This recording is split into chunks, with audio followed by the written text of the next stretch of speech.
ಬಿರು ಬಿಸಿಲ ಬೇಸಿಗೆಯಲ್ಲಿ ಕೆಂಡದಂತೆ ಕಾದ ರಸ್ತೆಗಳು ಒಂದೆಡೆಯಾದರೆ ಸೂಸುವ ಬಿಸಿಗಾಳಿ ಇನ್ನೊಂದೆಡೆ. ಹೀಗೆ ಇಂತಹ ಅನುಭವವನ್ನು ಬಯಲುಸೀಮೆ ಚಳ್ಳಕೆರೆ ನಗರದಲ್ಲಿ ಮಾತ್ರ ಕಾಣಬಹುದಾಗಿದೆ.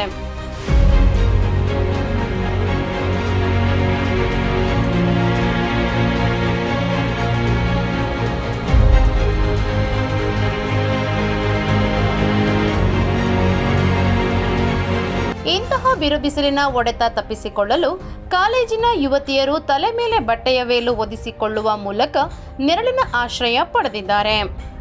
ಇನ್ನು ಉರಿ ಬಿಸಿಲಿನ ತಾಪದಿಂದ ತಪ್ಪಿಸಿಕೊಳ್ಳಲು ಯುವತಿಯರು ಕರವಸ್ತ್ರದ ಮೊರೆ ಹೋಗಿರುವುದು ನಿಜಕ್ಕೂ ಸೋಜಿಗ.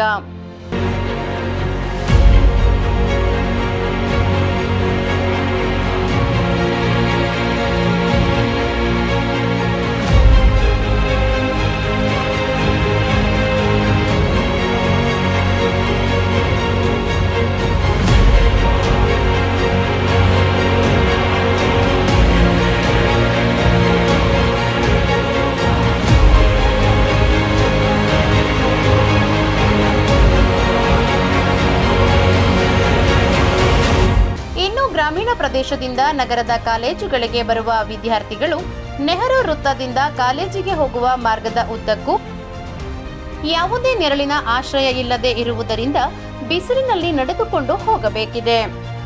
ಇನ್ನು ನಗರದಲ್ಲಿ ಫುಟ್ಪಾತ್ ವ್ಯಾಪಾರಿಗಳ ಆಕ್ರಮಣದಿಂದ ನಗರದಲ್ಲಿ ಫುಟ್ಪಾತ್ ಕಾಣೆಯಾಗಿದೆ. ಇದರಿಂದ ನಗರದ ಕಾಲೇಜುಗಳಿಗೆ ಬರುವ ಸಾವಿರಾರು ವಿದ್ಯಾರ್ಥಿಗಳು ದಿನನಿತ್ಯವೂ ರಸ್ತೆ ಮೇಲೆಯೇ ನಡೆದುಕೊಂಡು ಹೋಗಬೇಕಿದೆ.